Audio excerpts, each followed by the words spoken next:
Hermanos, abran sus Biblias, por favor, en Hechos, capítulo 28. Hechos, capítulo 28.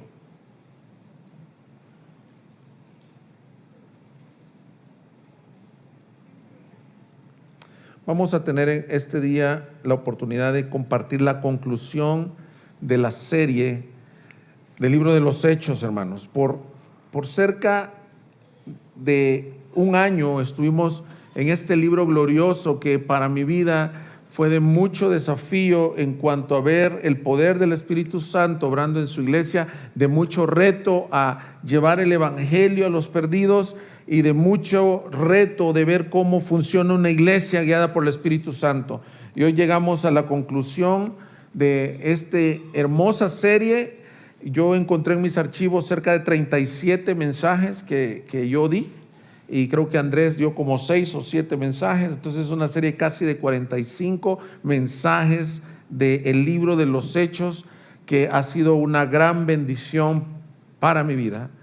Y yo he escuchado comentarios que para la vida de la iglesia ha sido de gran bendición, porque su palabra es verdad y transforma el alma. Entonces hoy leeremos Hechos 28, 16 al 31. Y he titulado el mensaje: sigamos anunciando el evangelio hasta lo último de la tierra. Vamos a orar y vamos a leer. Amado Padre, te suplico, Señor, que por medio de tu palabra nos hables el día de hoy.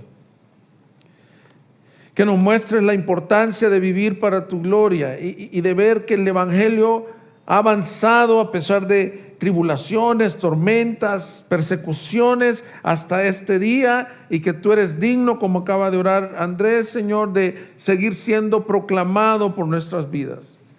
Te suplico que el mensaje nos rete, nos desafíe a vivir para tu gloria, a tener un corazón manso y humilde al recibir tu palabra y al predicarle a otros de la gracia que hemos recibido, Señor. Te lo pido en el nombre de Jesús. Amén y amén. Hechos 28, versículo 16. Dice así la Escritura: cuando entramos en Roma, el centurión entregó a los presos al prefecto militar, pero a Pablo se le permitió vivir aparte con el soldado que lo custodiaba. 3 días después, Pablo convocó a los principales de los judíos, y cuando se reunieron les dijo: hermanos, sin haber hecho yo nada contra nuestro pueblo ni contra las tradiciones de nuestros padres desde Jerusalén, fui entregado preso en manos de los romanos, los cuales, cuando me interrogaron, quisieron ponerme en libertad, pues no encontraron causa para condenarme a muerte. Pero cuando los judíos se opusieron, me vi obligado a apelar a César, pero no porque tuviera acusación alguna contra mi pueblo. Por tanto, por esta razón he pedido verlos y hablar con ustedes por causa de la esperanza de Israel.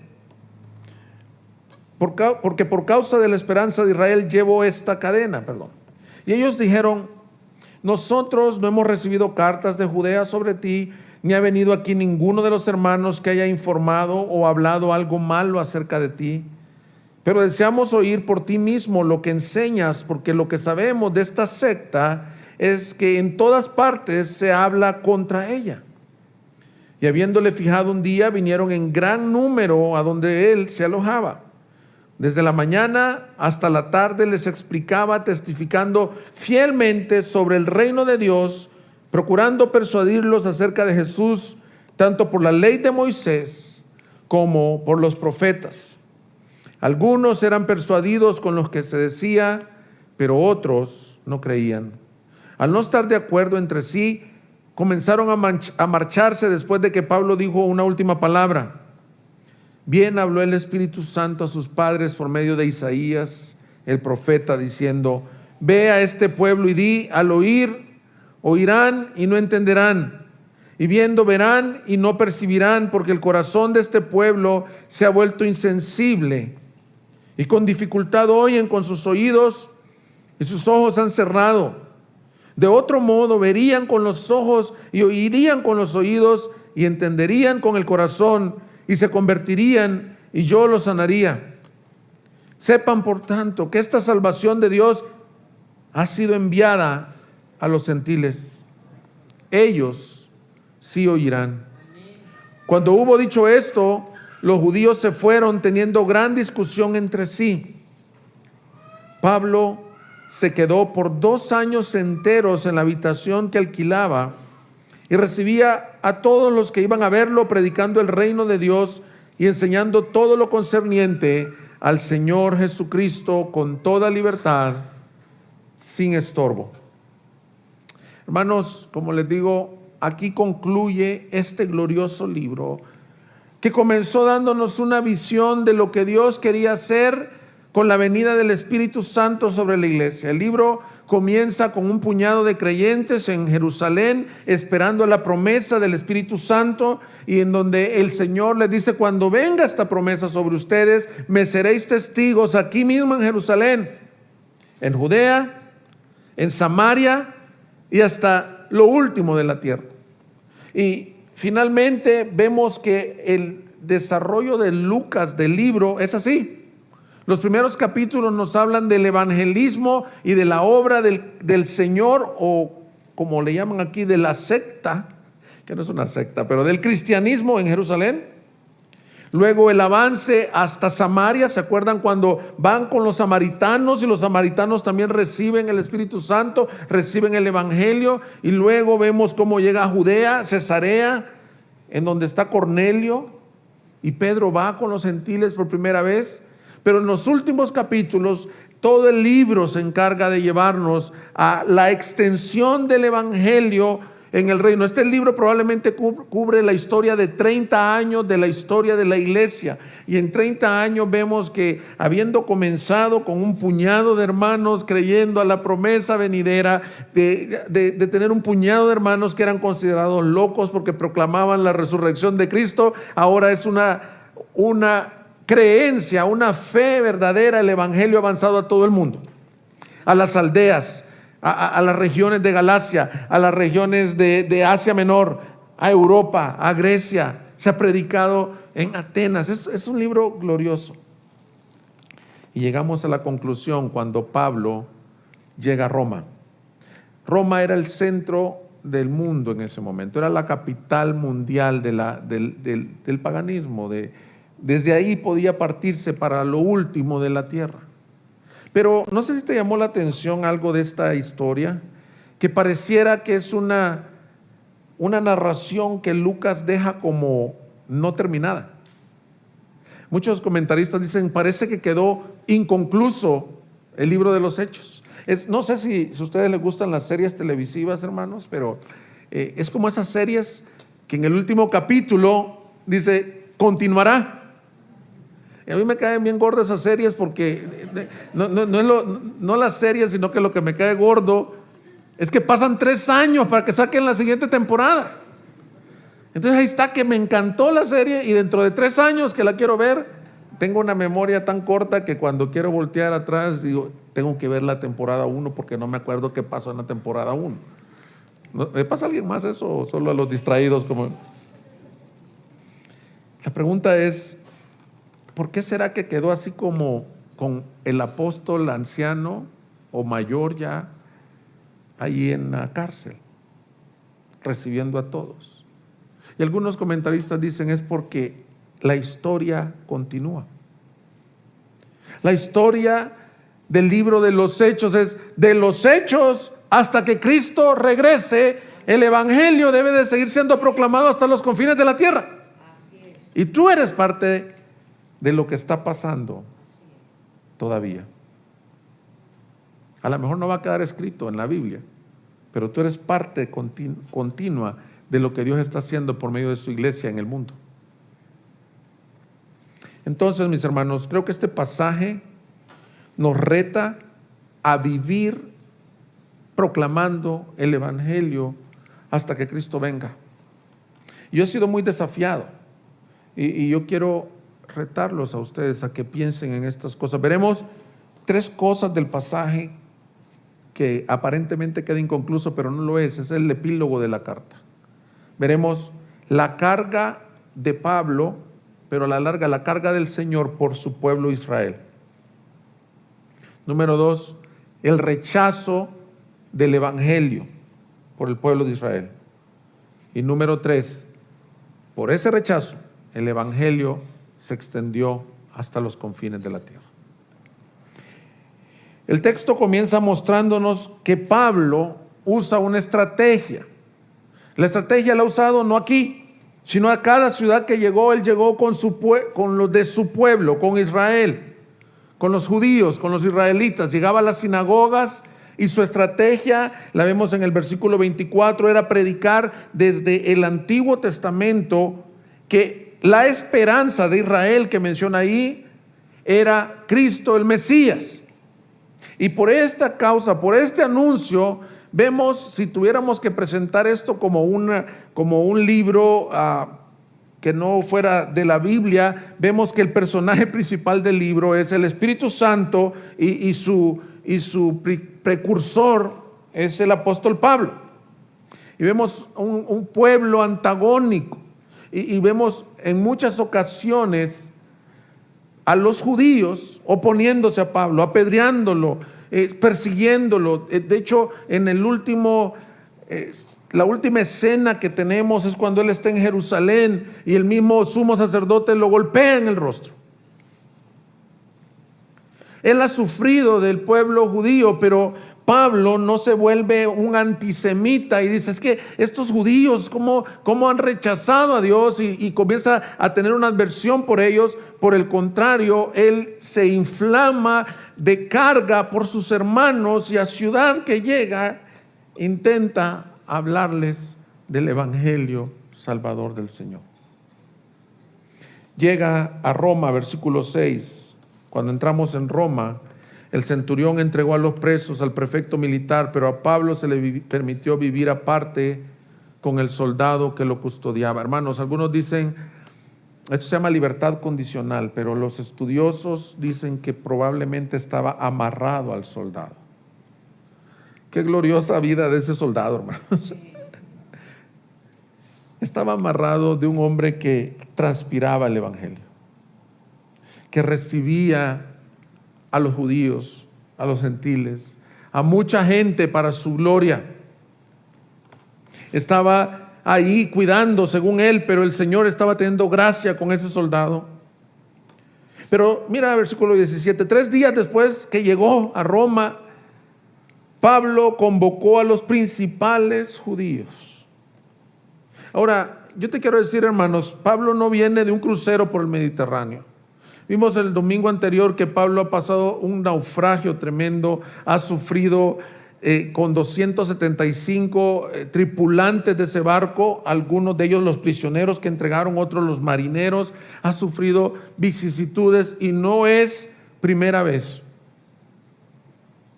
Viene de Jerusalén, viene de estar 2 años preso en Cesarea, de haber sido golpeado en la boca por causa del evangelio, de haber sido varaseado varias veces por los judíos. Hermanos, vamos aplicando este mensaje de entrada. Cuando alguien nos ha rechazado muchas veces, comenzamos en nuestro orgullo a sentir una aversión y de decir, ¿sabes qué? Yo le predico a aquellos porque son bien lindos, porque nos aman, porque nos reciben, pero no a estos porque me rechazan. No los de esta religión porque son muy cerrados. No los de este estrato social porque son muy difíciles. No, Pablo vuelve y a los 3 días, ahí no dice si traía fiebres del viaje que tuvieron por meses en el mar, en alta mar. No dice si venía con dolores de espalda, con dolores de artritis, con dolores de ciática. No sabemos la vida del apóstol Pablo. Pero él dice, yo vine a Roma con el propósito de proclamar a Cristo, llamen a mis hermanos judíos. Y esa fue su carga siempre. Y hay algo que me llama la atención. Dice el versículo 23, y habiendo fijado un día, vinieron en gran número a donde él se alojaba, porque deseaban, dice el versículo 22, oír que enseñaba él mismo. Desde la mañana hasta la tarde les explicaba, testificando fielmente sobre el reino de Dios. procurando persuadirlos acerca de Jesús, tanto por la ley de Moisés como por los profetas. Algunos eran persuadidos con él, con lo que se decía, pero otros no creían. El punto relevante, mis hermanos, es que Pablo tiene una carga, un celo por los de su pueblo. Una vez más, es que este es sorprendente en este misionero. Una vez más, arriesgándose a piedras, arriesgándose a insultos, arriesgándose a vituperios, una vez más convoca al pueblo de Israel. Y les dice: quiero testificarles de la esperanza de Israel. A causa de esta esperanza, me metieron preso allá en Jerusalén y me mandaron a Roma. Es más, les dice, los romanos no encontraron nada de qué acusarme, pero los judíos insistían en que yo era digno de muerte por la esperanza de Israel. Por lo cual yo apelé a César y estoy aquí. Él, siendo ciudadano romano, podía apelar a un juicio con el César si lo que se le inculpaba de acuerdo a él no era justo. Y de esa forma llegué aquí. ¿Cuál es la esperanza de Israel? ¿Qué es lo que Pablo quería anunciar al pueblo de Israel? La esperanza de Israel, mis hermanos, todo judío sabe que desde que esa nación se constituyó, que fue cuando el Señor llamó a Abraham de Ur de los Caldeos y le dijo: de tu simiente, en tu simiente serán benditas todas las familias de la tierra. Todo judío tenía una esperanza que de ellos viniera el Mesías Cristo. Y Pablo, un día camino a Damasco, siendo el más celoso judío, el más ortodoxo judío, el más fariseo de los fariseos, aborrecía a los que predicaban la secta del cristianismo, se encuentra con Cristo Mesías resucitado. Le dice: Pablo, ¿por qué me persigues? Dura es darte cosas contra el aguijón. Se encuentra y le cambia la vida. Y desde entonces el Señor lo llama a testificar. Y él siempre comenzó, dijo, a los judíos primero y luego a los gentiles. Mira Hechos 26, versículo 17 conmigo, por favor. Hechos 26, 17. Cuando él está testificando su conversión, dice: te rescataré del pueblo judío y de los gentiles a los cuales yo te envío. Pero mira cuál era su ministerio: para que les abras sus ojos, a fin de que se conviertan de las tinieblas a la luz y del dominio de Satanás a Dios, para que reciban por la fe en mí el perdón de pecados y herencia entre los que han sido santificados. La misión de Pablo era, todos sabemos que él se conoce como el apóstol de los gentiles, pero también él, en su carga decía: yo iré a los gentiles y a los judíos a abrirles sus ojos. Hermanos, toda persona sin Cristo es hostil al evangelio, es ciega al evangelio, porque Satanás, el Dios de este mundo, ha vendado sus ojos. Hermanos, yo no sé si tú te relacionas con no creyentes. Yo por mucho tiempo durante una etapa de mi vida casi solo me relacioné con los hermanos de la iglesia, pero intencionalmente estos últimos años con mi esposa he decidido buscar relaciones con los no creyentes para poderles hablar de Cristo. Y esa es la razón por la que llevo a mi hijo, por ejemplo, al fútbol. Allí no solo es para que se entretenga, se divierta, ahí tengo la oportunidad de estar con otras personas que no son cristianos. De hecho, ayer estuve antes de la reunión en una piñata con personas no creyentes, en una mesa de puros no creyentes. Y poder tener oportunidades para hablarle. Por esa razón a veces nos inscribimos en algún gimnasio deportivo, en algún club, para poder estar consciente que los no creyentes están ciegos al evangelio, hermanos. Y nuestra tendencia en las iglesias es esta: decir, como que nosotros se nos olvidó la gracia que recibimos, y decir, es que nosotros somos bien portados, la familia del pastor Roberto, somos acá bien diferentes. No, hermanos. Tú y yo no somos nada diferentes que los que están allá afuera perdidos. La única diferencia es que la gracia te alcanzó a ti y a mí como alcanzó a Pablo y nos quitó la venda de los ojos y hoy contemplamos a Cristo.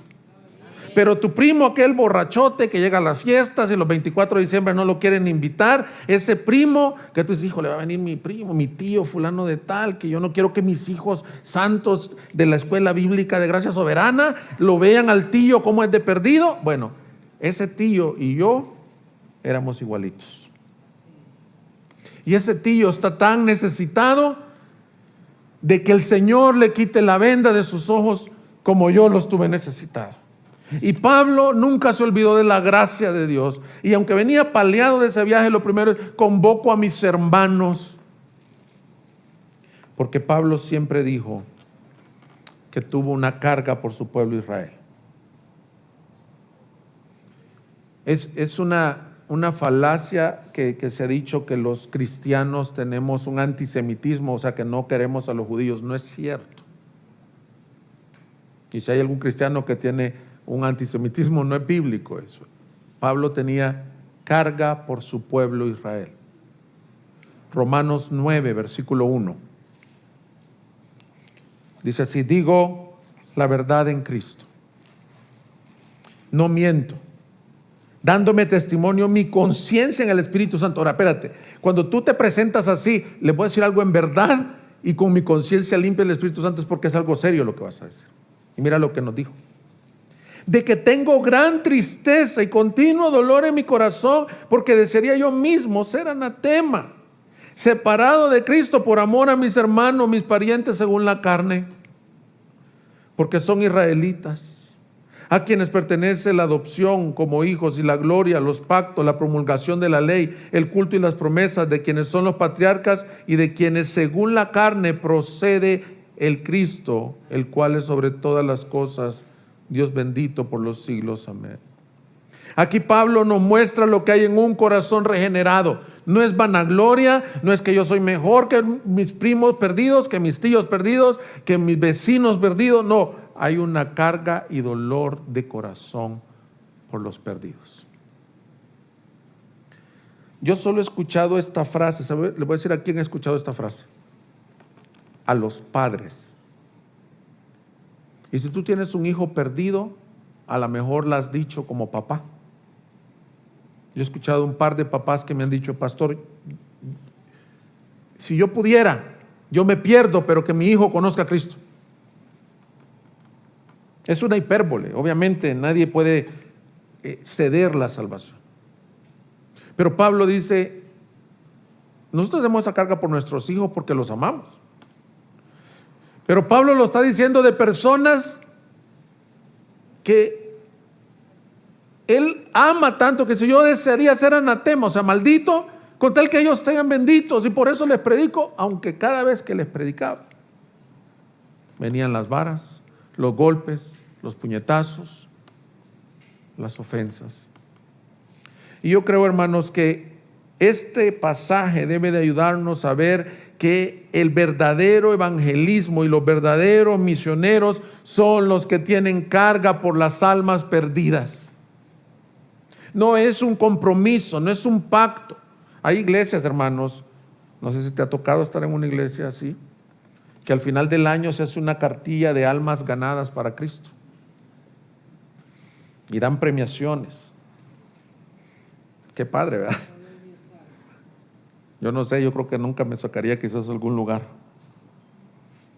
Porque muchas veces no ganas números. Eso es lo que lleva a sacar decisiones en las personas y a convencerlos de que vayan a una iglesia. Pero las verdaderas conversiones vendrán y tu verdadero anuncio vendrá no porque hay un programa en la iglesia, sino porque tú lloras por el alma de los perdidos. Porque tú no te olvidas de la gracia que recibiste y que tú puedas decir: mi hijo está ciego como yo estuve.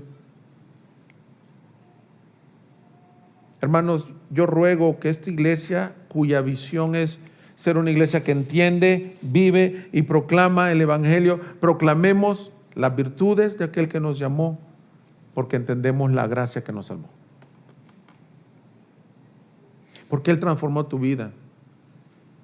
Entonces, si tú estás vacío, hermano, de Cristo, la verdad que puedes ser un tremendo evangelista, pero no estás dando la vida de lo que has recibido.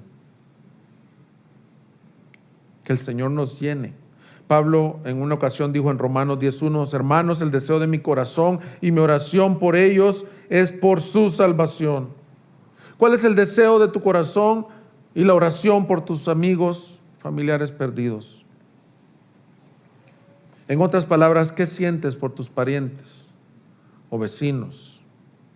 ¿Te sientes que eres alguien especial por haber alcanzado salvación? O dices, Señor, ¿qué hubo en mí para que me hayas alcanzado? ¿Y por qué a veces somos tan cómodos que podemos ver a alguien yéndose a la destrucción? Decimos, ¿para qué me entrometo en la vida de esta persona? Este pasaje nos mostrará que cueste lo que cueste, debemos de anunciar a Cristo con amor. Pero debe de provenir de un corazón agradecido con la gracia, que llora por las almas, que sufre por la salvación de los perdidos, que sabe que no somos mejores que ellos, que tenemos estrategia en la vida, que nos relacionamos. No vivimos para trabajar, sino que trabajamos porque hay que vivir, pero buscamos conexiones evangelísticas, buscamos contactos evangelísticos. Esta iglesia quiere tener un pilar en el evangelismo nacido de un corazón. Pero lo segundo que el pasaje muestra, nuestro segundo punto, es el rechazo de los judíos al evangelio. Dice Pablo que al citarlos, él buscaba persuadirlos por medio de las Escrituras. Versículo 23. Este método no es un método de Pablo. Jesús mismo, camino a Emaús, ¿se recuerdan? Traían 2 discípulos que no podían verlo también porque no lo reconocían que Jesús era resucitado. Y Jesús hizo exactamente lo mismo. Dice que desde los profetas, desde la ley, desde los salmos, les anunciaba a Cristo. Y dice el versículo 23 aquí, persuadiéndolos, que de hecho un comercial, la predicación es persuasión, no manipulación, es persuasión, es intentar convencer que lo que está en la Biblia es verdad. El evangelismo también es persuasión de la verdad. Y él los persuadía, les hablaba de la esperanza de Israel, y ese era el gran rechazo a Pablo. El anuncio de Pablo es esto: lo que dijo el Antiguo Testamento, lo que dijo los profetas, lo que dice la ley, lo que dice el Génesis, no se trata de Génesis, no se trata de Éxodo, no se trata de Israel, no se trata de Abraham, no se trata de David. Toda la Biblia apunta a Cristo. En Génesis Él es la promesa hecha a Eva, el Redentor prometido. Él es la promesa hecha a Abraham en Génesis. Él es el José, libertador de su pueblo prometido. En Éxodo la ley fue dada y la salida de Egipto es una sombra de la salida del pueblo de Dios del pecado por medio de un Redentor que en el Éxodo fue Moisés, pero que para nosotros es Cristo. La ley fue dada para mostrarnos que no hay hombre que pueda cumplir la ley y que necesitábamos un Salvador perfecto y justo que la cumplió. Los jueces nos hablan que necesitamos al verdadero juez justo de toda la tierra. Josué nos habla de que hay un conquistador verdadero que conquista el corazón, que triunfa sobre el pecado, y así toda la historia del Antiguo Testamento. Los salmos anuncian que hay un Dios redentor, creador, soberano, cuyas obras son maravillosas y digno de ser alabado. Los profetas anuncian que vendría el profeta mayor, pero que vendría el Mesías prometido. Y eso es todo lo que hacía Pablo. Vuélvanse a Cristo el Mesías. Acabamos de cantar en nuestro tiempo de alabanza, Cristo Mesías, el único Salvador. Qué gran título, ese es el anuncio del Evangelio. Pero nuestro segundo punto es que ellos lo rechazaron. Mira el versículo 25, es un versículo doloroso. Al no estar de acuerdo entre sí, comenzaron a marcharse después de que Pablo dijo una última palabra. Bien habló el Espíritu Santo a sus padres por medio de Isaías, el profeta, diciendo: ve a este pueblo y di, al oír, oirán y no entenderán, y viendo verán y no percibirán, porque el corazón de este pueblo se ha vuelto insensible y con dificultad oyen con sus oídos y sus ojos han cerrado, de modo que verían con los ojos y oirían con los oídos y entenderían con el corazón. De otro modo, verían con los ojos y oirían con los oídos y entenderían con el corazón y se convertirían y yo los sanaría. Sepan, por tanto, que esta salvación de Dios ha sido enviada a los gentiles. Ellos sí oirán. Hermanos, estás leyendo Hechos, estás viendo la gloria de Dios, estás viendo esa gran historia del naufragio, y el libro termina con una tremenda advertencia, seria advertencia. La advertencia es: cuidado con el endurecimiento de tu corazón. Cuidado con rechazar el Evangelio de Jesucristo. Aquí en este pasaje claramente vemos cómo la historia de Israel ha sido siempre rechazar a los profetas, perseguir a los profetas. Imagínate esto que está diciendo: ustedes tienen oídos y no me quieren oír, tienen ojos y no me quieren ver. Cuando Pablo vio las actitudes de ellos, imagínense qué duro, hermanos. La verdad que para Pablo, una vez más, llega a otra ciudad, convoca a su pueblo, por medio de todo el éxodo les está mostrando, la Escritura apunta al Mesías, y dice que algunos comenzaron a endurecer su corazón y a retirarse. Y Pablo, en este pasaje, mis hermanos, hay un parteaguas en la vida y ministerio de Pablo.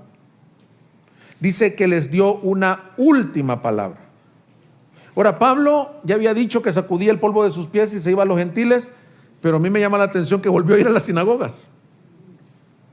Pero este pasaje, mis hermanos, nos está mostrando que llega el punto en donde hay algo bien marcado aquí, y es que Dios ha estado extendiendo gracia una y otra vez, y pareciera, y yo creo que yo nunca he predicado de esto, mis hermanos, pero pareciera que el Señor dice: se cerró la puerta.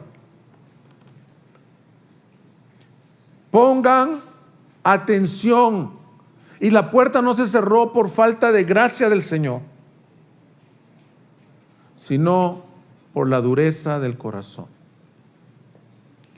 Pablo citó al profeta Isaías. Lo citó, esa cita en algunas Biblias incluso está en párrafo, es una cita textual de Isaías 6, capítulo 6, versículos 9 al 10. Si tú te recuerdas de lo que pasó con Isaías en el capítulo 6, es cuando Isaías vio la gloria del Señor y dijo: santo, santo, santo es el Señor. Oía esa voz y luego le dice: ¿quién irá por nosotros? E Isaías dijo: heme aquí, yo iré, envíame a mí. Y le ponen carbones encendidos en su boca. Después de ese pasaje, el Señor le dice: yo te envío a un pueblo que no te va a oír. 50 años del ministerio de Isaías, era un pueblo que era un mensaje que no iba a tener fruto. Hermano, yo no sé cómo sería yo de pastor así. Ustedes, por la gracia de Dios, dan fruto. Pero saber que por 50 años Isaías iba a ministrar y nadie lo iba a oír. Iban a tener oídos y les iba a resbalar. Iban a tener ojos y no iban a ver. Y lo más tremendo es que ese pasaje es citado una vez más por Pablo. Se le fue dicho a Isaías, y Jesús mismo los citó cuando le dijeron: ¿por qué les hablas en parábolas? ¿Por qué les hablas en parábolas? Hay parábolas que están claras y otras no están tan claras. ¿Por qué? Y él les respondió, Lucas 8:10: a ustedes se les ha concedido conocer los misterios del reino de Dios, pero a los demás les hablo en parábolas para que viendo no vean y oyendo no entiendan. Hermanos, en pocas palabras, Hechos termina con la advertencia: cuidado si endureces tu corazón. Porque Dios te está hablando y hablando. Hermanos, eso se llama rebelión de corazón. Y una de las cosas, yo tengo relativamente pocos años aconsejando matrimonios, probablemente 10 años, y se me ha incrementado mi consejería matrimonial en los últimos 5 años. Pero en todos los casos de divorcio, hermanos, hay uno que está endurecido. En todos los casos de caídas de creyentes, vemos que hubo una instancia en donde alguien se endureció con el Señor, se volvió insensible, teniendo oídos no quiso oír, teniendo ojos no quiso ver. Porque dice el proverbio: a la caída la precede la soberbia. El endurecimiento de corazón destruye tu matrimonio, destruye tu vida espiritual, destruye tu ministerio, destruye tu vida de masculinidad. Y es una advertencia seria a poder ser humildes, hermano. Tú puedes ser el creyente más débil, más chafa, del griego Schaefer, no sé, el creyente más chafa, que fallas al Señor. Pero la Biblia dice: a este miraré con agrado,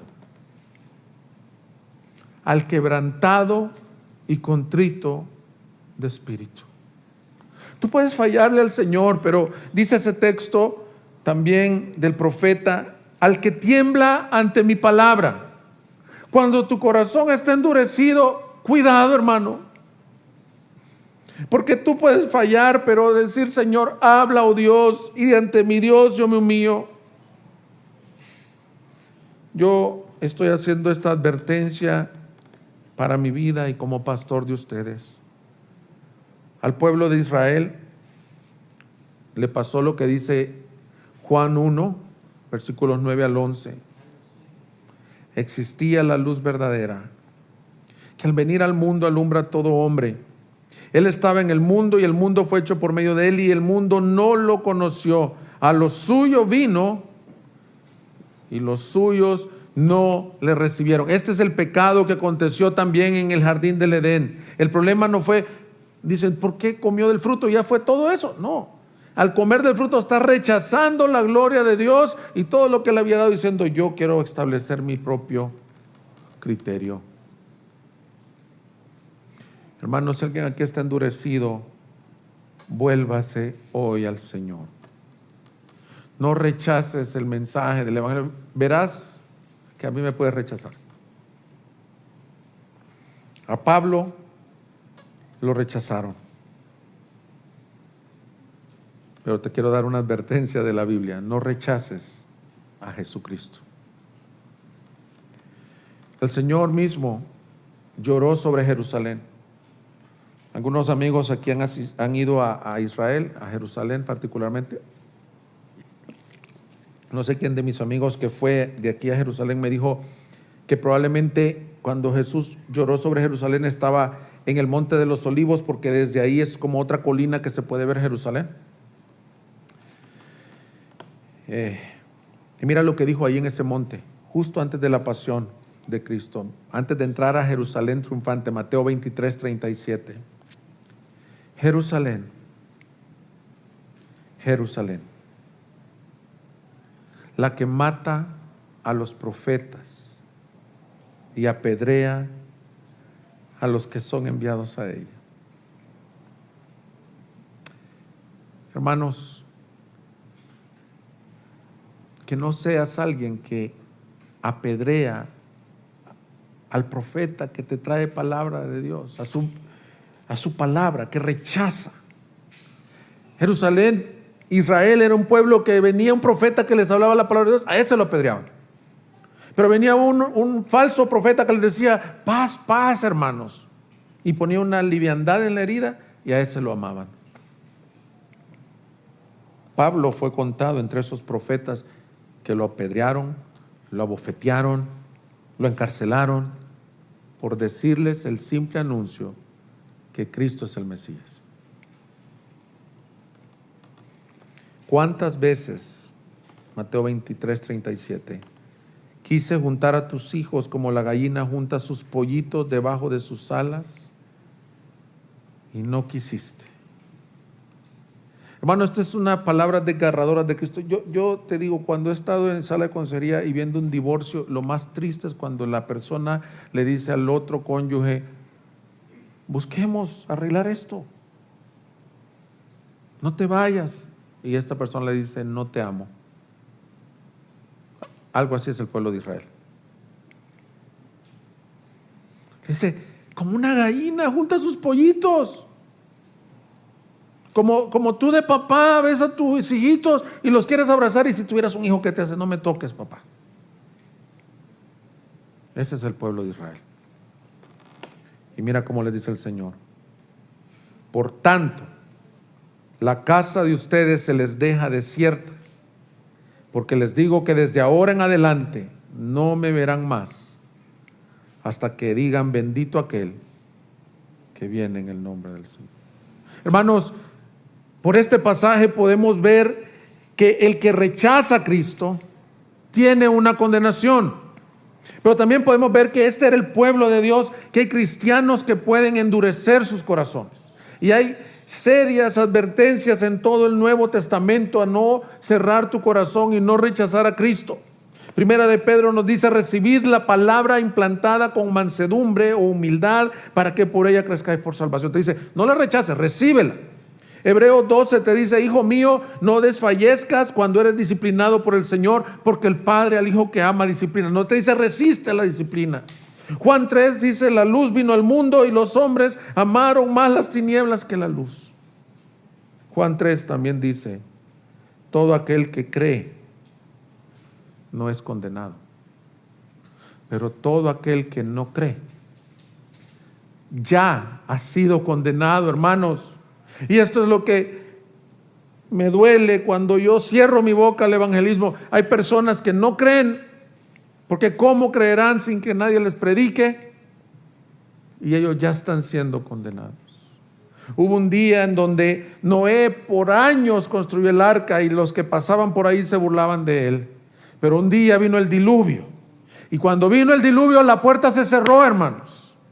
Y Hebreos capítulo 3, versículo 7, nos dice así, por lo cual, como dice el Espíritu Santo, si ustedes oyen hoy su voz, no endurezcan sus corazones como en la provocación, como en el día de la prueba en el desierto, donde sus padres me tentaron y me pusieron a prueba y vieron mis obras por 40 años, por lo cual yo me disgusté con aquella generación y dije, siempre se desvían en su corazón y no han conocido mis caminos.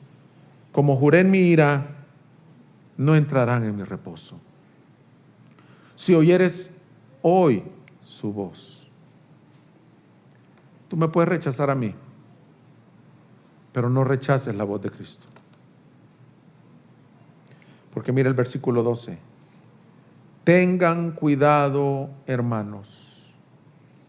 No sea que en alguno de ustedes haya corazón malo de incredulidad para apartarse del Dios vivo.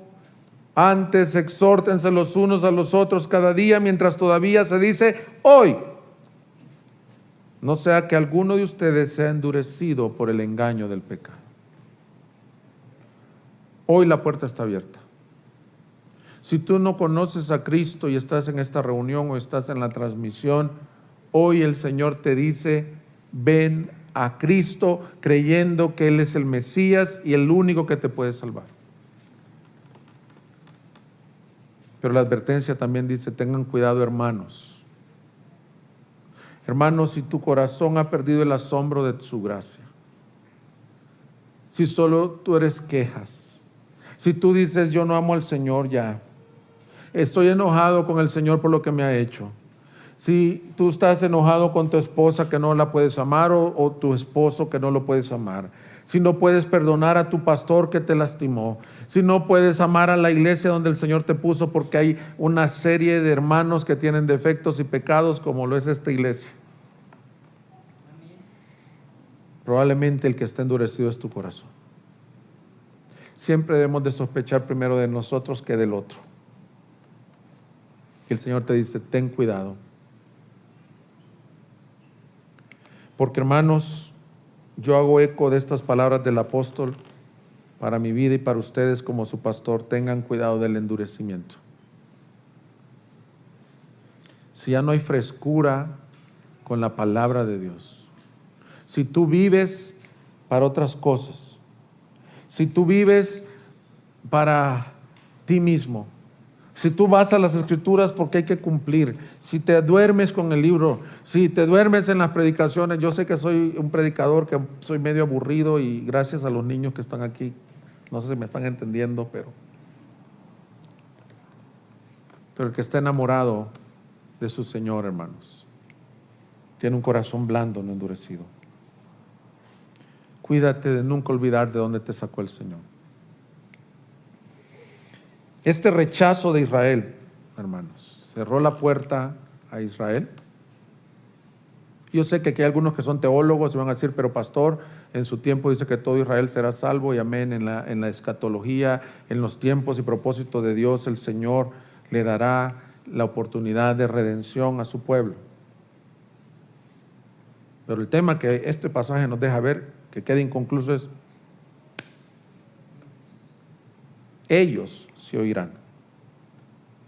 Y es nuestro tercer punto del mensaje. El evangelio llegó a los confines de la tierra, llega a los confines de la tierra por pura gracia. Déjame te explico por qué. Hay una parábola que enseña que el rey hizo una boda, una tremenda cena de bodas, y mandó invitar a todos los dignatarios, a todos los amigos, a todos los cercanos, los dignos a asistir a esa boda. ¿Y sabes qué le dijeron? Estoy ocupado, me acabo de casar, tengo unas yuntas de bueyes que atender. Suena un poquito como los cultos de oración que hacen algunos pastores. Dicen que el culto de oración ha muerto, dice un libro. Y cuando hay culto de oración, estoy ocupado, me acabo de casar, tengo unas yuntas de bueyes, tiene partido mi hijo, tengo que llevar a arreglar el carro, en fin. Y el Señor airado por esto. ¿Y saben qué? Esta fiesta se va a realizar, vayan por las esquinas, vayan por las calles, traigan a los cojos, a los mancos, a los ciegos. Esa parábola, mis hermanos, de lo que está hablando es que el evangelio vino primeramente a los judíos, y los judíos que eran los invitados lo rechazaron al Señor, y entonces el Señor dice, salgan a los gentiles. Y ahí por pura gracia es que nosotros somos esos mancos, esos ciegos, esos indignos de estar en la fiesta. Esos vagabundos somos los gentiles. Los que por gracia decimos, gracias por tu favor. Hermanos, como les dije, no somos mejores que nadie. ¿Por qué? Porque la salvación a nosotros nos llegó por pura gracia. No la merecíamos, no éramos el olivo real. Fuimos un injerto al olivo. No sé si les ha pasado, a mí me ha pasado que eso pasa a veces en las quinceañeras, en las bodas, de que no estabas invitado inicialmente, les cancela a alguien a la fiesta, entonces te llaman a ti de pura carambola, de pura chiripa, no sé cómo, y en el gran orgullo uno dice, no, pues ya tengo planes, y no tienes nada de planes, pero es porque te lastima que, oiga pastor, mi hija está de quinceañera, cumple hoy a las 7 de la noche, ¿sabe? A ver si se nos había olvidado, lo que pasa es que te canceló la otra familia, a ver si nos acompaña con su esposa, y ya salgo yo, ya tengo planes, hermana. Bueno, con Cristo así fue. De hecho, Pablo llegó a Roma, no a buscar a los gentiles, buscó a su pueblo. Y luego te dice, ven a ti, a mí. invitados a su boda, invitados a su cena. Y el evangelio siguió avanzando a todas las naciones desde Roma. Versículo 28 dice: sepan por tanto que esta salvación de Dios ha sido enviada a los gentiles. Eso es gracia. Ellos sí oirán. Cuando hubo dicho esto, los judíos se fueron teniendo gran discusión entre sí. Pablo se quedó por 2 años enteros en la habitación que alquilaba y recibía a todos los que iban a verlo, predicando el reino de Dios y enseñando todo lo concerniente al Señor Jesucristo con toda libertad, sin estorbo. Qué raro termina el libro. Pero queriendo entender un poco toda ¿cómo se llama? El flujo del libro, termina con la última escena con el anciano apóstol en una prisión, en una casa alquilada. Y el soldado, dicen algunos historiadores, estaba amarrado a él, predicando por 2 años completos. O sea, los 365 días más los otros 365 días, el reino de Cristo Jesús. Predicando, escribiendo las cartas apostólicas. Yo sé que Andrés es más teólogo y sabe los tiempos, pero probablemente escribió Filipenses, probablemente escribió Segunda de Timoteo, no sabemos en realidad, o tal vez Andrés sabe exactamente. Cartas en donde él está escribiendo, ministrando a los hermanos, y yo quiero terminar el mensaje viendo el enfoque que nos dan esos últimos versículos del libro. ¿Para qué vives, hermano? Este mundo es muy distractor. A veces vivimos para nuestro trabajo, para tener éxito, para tener niños exitosos. Y no es que nada de eso esté mal, pero este libro a mí me ha retado, y especialmente este pasaje, me hace pedirle al Señor que yo termine mis días haciendo para lo que me creaste y lo que debo de hacer, Señor. Predicando, viviendo para tu gloria. Yo constantemente le recuerdo a mi esposa: ¿por qué vinimos a Guadalajara? ¿Por qué vinimos a Guadalajara? Venimos porque en la soberanía de Dios, Él nos llamó a servir en el ministerio pastoral en esta iglesia. Yo no soy de aquí, pero tú te tienes que hacer esa misma pregunta: ¿por qué trabajas donde trabajas? ¿Por qué estudias donde estudias? ¿Por qué pones a tus niños en las escuelas que los pones? La vida es más que el sueño americano. Los niños chiquitos, como los que yo tengo y como los que están aquí, a veces pasan soñando por un fin y pasan ahorrando porque quieren el juego de Nintendo o porque quieren los zapatos de Messi, y pasan ellos afanados en eso. Dicen: a estos niños le falta madurez. Los adultos somos igualitos. Pasas trabajando entonces voy a tener la mejor casa y el mejor marido y los niños más bien portados, más bien peinados, mejores deportistas, mejores matemáticos, mejores músicos, porque hoy hay clases de todo para los niños.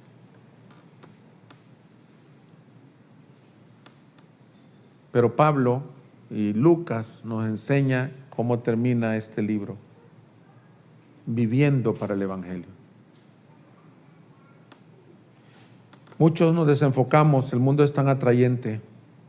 Algunos vivimos solo para crecer y prosperar, tener una casa bonita, un bonito carro, pero poco pensamos que nuestra vida cuente para el reino de los cielos. Pablo, para llegar a Roma, empezó en Damasco. Camino a Damasco se encontró con su Señor y le cambió la vida. Y pagó el precio necesario para estar. Si yo hubiera sido Pablo y vengo de ese naufragio, a lo mejor hubiera dicho: hermanos, vengo con unas tremendas fiebres por este naufragio, vengo con una ciática bien pronunciada, vengo con artritis, vengo con dolores de cabeza, por favor, denme un sabático. La parte, lo que callamos los pastores, la parte más fácil, y no es fácil, pero todo es difícil, pero la más fácil es predicar. Porque aquí yo predico, ustedes me reciben, por la gracia de Dios no me caen piedras, por la gracia de Dios no se duermen todos. Pero la parte difícil del pastorado es vivir como testigo de Cristo. Llorar con los que lloran. Sufrir por el Evangelio. Enseñar cuando estás cansado. Cuidar de tu alma y cuidar de la de los otros. Dijo Pablo en 2 Corintios 11:24. ¿Cómo llegué a Roma? Dice así: 5 veces he recibido de los judíos 39 azotes. Hermanos, no es 1, 2, 3. Cuando vas en el 20 estás desmayándote del dolor y te faltan 19. ¿Y sabes por qué le daban 39 azotes? Porque la ley romana decía que al hombre que le daban 40 azotes era el máximo castigo que le podían dar. Entonces, astutamente le daban 39 para tener oportunidad de volverlo a golpear. Si tú has visto las películas de la esclavitud en América en los años 1700 y 800, has visto las espaldas de los esclavos. Probablemente Pablo tenía así su espalda. 5 veces. 3 veces he sido golpeado con varas. Una vez fui apedreado. 3 veces naufragué. He pasado una noche y un día en lo profundo, con frecuencia en viajes, en peligros de ríos, peligros de salteadores, peligros de mis compatriotas, peligros de los gentiles, peligros en la ciudad, peligros en el desierto, peligros en el mar, peligro entre falsos hermanos, en trabajos y fatigas, en muchas noches de desvelo, en hambre y sed, con frecuencia sin comida, en frío y en desnudez. Hermanos, yo nunca me he ido de un domingo y no tener que comer. Ni conozco ningún pastor amigo, no sé si Luis conozca a alguien que haya vivido eso. Por el contrario, nos invitan, nos sirven. Este hombre dice que frecuentemente predicó el Evangelio con hambre. ¿Por qué es tan digna esta causa? ¿Por qué es tan digno de sufrir fatiga, desnudez? ¿Te puedes imaginar en el invierno de Europa y este hombre probablemente con un trapito? Además de tales cosas externas, está sobre mí la presión cotidiana y la preocupación por todas las iglesias. ¿Por qué termina Hechos con Pablo ahí en la cárcel? Porque nos muestra que la vida es para vivirla para Cristo y que es digno de sufrir por Él, hermanos. A veces nos quejamos, ay, que muy noche, que muy largo. Yo sé que hay que predicar 40, 45 minutos para tener su atención, pero que muy largo el pastor. Y vienen de otras iglesias y me dicen, es que los pastores predicaban 1:10. Hermano, muchos desvelos tenía este hermano. Yo a veces estoy preparando mi mensaje en una computadora moderna, escribiendo con una pluma que me costó cierta cantidad y quejándome. Y digo, Señor, la vida que yo quiero vivir es una vida que cuente para el Evangelio. Somos en una época de la vida que somos bendecidos. Podemos anunciar el Evangelio y congregarnos con libertad. Así que mi reto para la iglesia, gracia soberana, es el reto que nos da el libro de los Hechos. Vivamos siendo testigos hasta que Cristo regrese por su iglesia. Paguemos el alto precio de predicar a Cristo. No porque seamos moralistas, no porque seamos legalistas, no porque tendremos premios a fin de año aquí en la iglesia, sino porque hemos conocido la gracia de Dios. Y esa gracia nos impele a servir. Te quiero invitar, si tú estás visitando y no tienes a Cristo en tu corazón,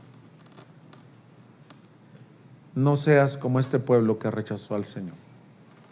En una predicación no te puedo explicar todo el Evangelio, pero básicamente lo que debes de creer es que Cristo es el Salvador de tus pecados y que tú debes de venir a Él en arrepentimiento y fe. Ven a Él el día de hoy. Iglesia, vámonos desafiados con este libro que vimos durante todo el 2022 a vivir y proclamar el Evangelio.